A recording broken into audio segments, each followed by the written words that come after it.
Jasmine, may sasabihin ako sa'yo. Ano na naman? Pwede ba ako manligaw? Ilang beses ko ba sasabihin sa'yo, ayaw ko nga?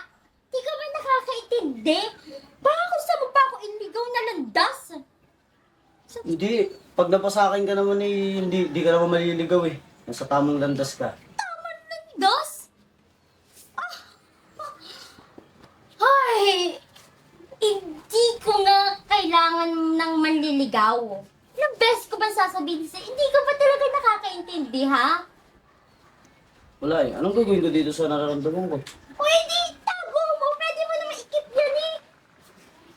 Puro ka dyan manligaw. Sabi ko, ayoko nga. Nakakailang beses ka na. Kainis. Ha? Pangit mo. Pangit. O, di ba Martin? Sinabi na sa'yo na wag mo nang ligawan si Jasmine.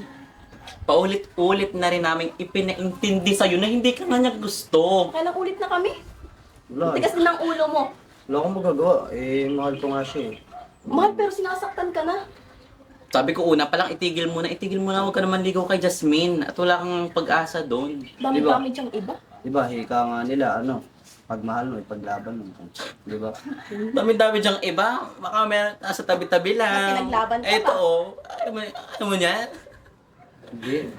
Kasi yan si Aisa, talaga yan. Matalik ko na talagang kaibigan. Ganyan talaga yan. Concern lang yan sa akin, kaya Oo. Ngayon, na-realize mo na totoo yung sinasabi namin.